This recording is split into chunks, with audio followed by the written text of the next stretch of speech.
Hi, lovely ladies. Here I am, Vivienne Joy from She Enjoys, here talking to the beautiful and amazing Louise Cartwright. Hi, Louise. Hello, darling. Hi. She is one of our amazing speakers at the She Enjoys Summit. So I'm kicking off with Louise, introducing all of the speakers to you through these kind of live recordings, so that you can get a feel for them, flavour, and understand a bit more what they do before they come and wow you for half an hour on the stage on the 1st of March. So you're very welcome here in the She Enjoys group, Louise. Thank you. I'm loving it. I really want to kind of find more about you, about your journey, how you've got to where you are, why you do what you do, and how the mindset around money has become your thing. Because I know that's such a big thing for everybody. And I know they're all going to be watching going, I have times when I'm skint, I have times when I'm not quite a skint, I have times when I've got loads of money and I'm in flow, and others where it's just bloody hard work. So I'm looking forward to this kind of, little kind of snippet of how you're going to educate and inspire the women. So tell us a bit about yourself. How have you got to where you are? First of all, I had to apologise. I've got a really itchy nose, and Oh. when that happens, that's usually because there's somebody here. So, okay. Is that about money? I always think I'm going to get money when I get an itchy nose. Maybe it is, but usually, if there's somebody around me, but my face is really itchy, so I'm guessing that this is because it's a big message that's coming across. Oh, good. It's driving me nuts. So, ultimately, in very short, I'd always had money issues, but I didn't know there were money issues until I went into business. Right. So I'd never had any money growing in our family. There was always talk about never having enough money. When I was younger, I had 2 children quite young, I didn't expect, and there was never any money with that. And at one point, I was £50,000 worth in debt. I was a single parent. I was on benefits, all of that kind of stuff. Yeah. It wasn't until I became a business owner and I was having to charge for my services that I thought, this feels horrible. Right. And I just really, really struggled to do it. And then when I did start earning money, I felt guilty for having it. Yep. And that's when I realised that, there was that thing, it had to be hard to earn it. Like I couldn't do it and enjoy it. Yeah. And to be honest, and at the time I was a personal trainer and fat loss coach. That was the business that I was in. We'll have you on there for another one of those at another time. So, and I can, looking back now, I can see why I went into that, because I'd had all these weight issues when I was younger, but that's a different story. So effectively what happened was I found myself renting out a studio in 2015, but I was probably on the edge of a breakdown. So I was earning more money than I'd ever earned, because I'd never had a job or a career. I worked in petrol stations, I've done office admin, I've never had a real job. And I was earning this, the elusive £5,000 a month. So to me, that was like, how did I go from here to here? But I managed that by drinking a lot of alcohol most nights and not eating very well and not being there for my family. And I thought, this doesn't feel the way that I thought it would feel. No. So I scraped through 2015 with the help of a coach who literally just stopped me going mad, I think. And in 2016, I decided that I was going to slowly cut my business down. I didn't know what I was going to do. That led me to doing my NLP training as a last chance. It was like, if this doesn't change my business, I'm quitting. I'd rather work in Sainsbury's than keep putting myself through this. That's how bad I got. I often think I could be a shelf stacker, and then I realise, no, I couldn't actually. I'm too OCD about the whole thing. No. But I mean, the thing is, at the time, you're so consumed that anything seems better than what you're in, doesn't it? Yeah. And so I remember driving home from the NLP and timeline coaching, and it was like, you'll know, I did a 7-day intensive after all the home study, and I cried all the way home. Oh, yeah. And I felt like crap for about 8 weeks. And I'm like, I've just spent £4,000.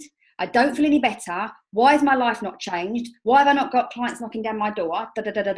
Yeah. And then you will probably relate to this. Very slowly over the next few months, it was like there were layers being removed, and I started to talk differently. And I started to realise that I was getting really angry about holding myself back. Right. And always questioning myself about money. And then once that started, it was like this snowball effect. I dived headfirst into as much personal development as I could, did as much training as I could, and realised that I needed to get this message across. Yeah. Because I could see through the thread of all the things that I've done since I was kind of 20, that every job or training that I'd done was in effect a way for a woman to find out what she's truly capable of. So if you're in business, it might not be about the money, right? But the money facilitates a lifestyle that makes you happy. And whether that's looking after your parents in old age, or be able to pay for private healthcare, or whether it's your, you know, your Porsche and your house in the country. It doesn't matter what you want it for. No. And it just turned into a massive passion, that I want women to be able to feel that they can talk about money without guilt or without justification. And the money isn't who they are. It's just something that they have. Yeah. And I know that you, from our pre-talks from this, as we were organising, you know, you come in and wowing us all, and well, actually educating us all, actually more to the point. You can wow and educate, I'm sure. But you've developed a structure that's around archetypes, you know, to help people understand who they are around money, and then how that can be healed. And I know that you've very kindly said that there's going to be a link under this video that people can click on that and actually find out which archetype they are. So what I'd like you to do, rather than spoiling the surprise for them, because they will find out more about this, maybe you could talk about the archetype that you are, and that will give us a flavour. Ooh, I love that. Okay. All right. I'm dying to know which one I am, so I'm going to be the first one doing the test after this. Yes, do so, and then we can use you as an example when we do the speech, because it would be really interesting for those that know you better than I do to say, oh my God, that's so you. Yes. So I do have to say that I don't think I've met one person yet that the archetypes haven't matched. Right, okay, so it's really accurate then. Very accurate. Oh, it's even more exciting. I know. And what I've also, there's two things that I think are really relevant for that, is that sometimes when you get the reading, you might want to remember where you were, right? Because sometimes you have done enough work to move through. Yeah, yes, absolutely. So possibly if I'd have done the test a couple of years ago, I was in a very different headspace, you know, trading my time for money, still really kind of disappearing at my own. And in fact, actually middle of last year, I was in a different space, but actually this year it's a different feeling. So yeah, I think that's the same with even psychometric testing. When I look back at some of those I did, you know, 10 years ago, and I realized the space I was in then compared to now. So yeah, exciting stuff. Really interesting. So, and what it did for me when I first found out about it, and the reason I did it was because Denise Duffield Thomas, I don't know if you know her, so she's an Australian money coach. She wrote the book Get Rich Lucky Bitch. Oh, I like. She became famous because she did a money boot camp, and that's how she started making her millions. Wow. And last year she brought out her archetype coaching, which is exactly the same as this, but she's that much further on, so she's got all this audience, and I was like, I like the sound of that. And she reeled us all in with a fantastic funnel with find out your top archetype, but I'm not going to tell you the other ones, right? Like we're doing now. Well, I didn't know that, people. I didn't know that. It's just pure coincidence.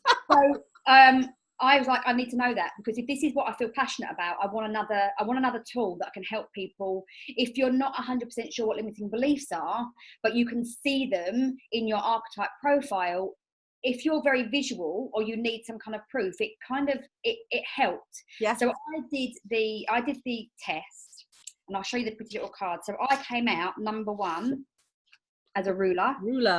Like, so I'm a bit of a warrior woman. And the second one was an alchemist.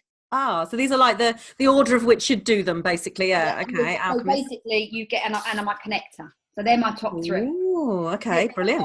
Types. You take the quiz, and your profile is you've probably got bits of all of them in there, but your profile will be built around your top 3. Yeah, okay. It's very similar with other psychometric testing, isn't it? So that's great. Yeah. So what is the ruler then? So the ruler is a natural empire builder. Ooh. But we love to create an empire by lifting other people up. So we don't want to do it on our own and sit in a room and like be the king. We want to go, come on, right? Let's all go. Let's all go do it. Sounding familiar. Right? I think I might come out quite high on that one. and that's what I loved about that. So we can be very decisive. We love to create value. We love to grow. However, as there are there's gifts and strengths for each archetype, but we do get pulled back by what they call them the challenges. We would see them as limiting beliefs as NLP practitioners, right? So with the ruler, something that can happen for us is that it's never enough, and not in a I want more, but in a I need to prove myself one more step. Oh yeah. Can be put on a summit to actually, which is all about climbing. So the whole step thing, that sits with me. Yeah. So, and you know, we are naturally passionate. We're naturally born leaders, but we hide our insecurities quite well by striving for the next goal. So we don't look back and go, "Well done, Louise. Well done, Viv." You know, we go, right. Let's keep going. Let's keep. And so then I don't think I need to take the test. I'm pretty sure I've seen that one. And you can't switch off. It's really I don't switch off. No. So when I read that, I was like, oh, that explains why. Particularly when I mix it with my alchemist, because the alchemist can have very much a love-hate relationship with money. Right. Because we want the world to be lovely. We want everyone to love each other. We want everyone to have equal wealth.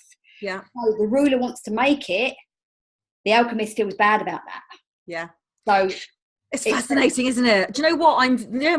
My main thing now is I'm listening to you, Louise, is I'm thinking, God, how is she going to get all of the information into half an hour at the summit? And so I don't know if you know, but I run She Learns events, which are like masterclasses. So maybe we can get you a bit later in the year to come and do a She Learns masterclass around money and women. Oh, I think the women would love that. I'm sure they'll comment under this video if they are interested, and we can get that sorted out. Because I'm already like, oh, I want to know more. I want to know more. Because sometimes the behaviour around money drives us absolutely bloody insane. I know and I know all this, you know, I've got the same toolkit, I've got, you know, a master practitioner. And sometimes I think, why on earth did I do that? Why did I spend that money? Why did I knock back that opportunity? And sometimes, you know, sometimes I do drive myself slightly insane, and I know we all do, so that's fab.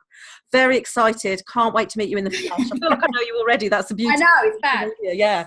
And so we'll post the link under here then, and then we will look forward to hearing more. I would just have to say that when they sign up for the test, you really don't want to make it take any longer than about 8 minutes. You kind of really let your gut take over. That's one thing. Yeah, go into the heart space. Yeah. So you will get put into an automation, only because after that, what I've done is actually, you know what I'm going to do? I'm going to give you a separate link. Oh, okay. I'm happy to be in automation actually, and I'm sure. The only thing is, they need help. Most of them. The automation will give you a video about some of the challenges, and it will give you then there's a PDF about there's a PDF of the challenges, and there's a video about some of the things that are positive. Right. But I want to be able to deliver that on the day. Yeah, fab. So I'll just create something where you can get it, and then if you want to unsubscribe, you can just unsubscribe. No, that's fine. And I'm sure, do you know, we're used to this. We sign up to loads of stuff. I love it. I love receiving people's emails. I like to see how they've marketed and their design. And you know, I've had some really good offers come through on those that I think, God, they've changed quite a lot in my life. So yeah, that's the only way that people like you and I can get to people that can't afford the time and the money. And, you know, there's only one of us, isn't there? So we haven't quite managed cloning yet. Seems to be a theme. Brilliant. Oh, it's been lovely chatting to you, Louise. I can't wait to meet you on the 1st of March. And I'm sure there's loads of women that will be swarming to you to find out more about why the hell they're in their own way with money. So yeah, I look forward to it. And thank you so much for taking the time to come on today. You are more than welcome, and I'll see you soon. See you soon. Take care. Bye.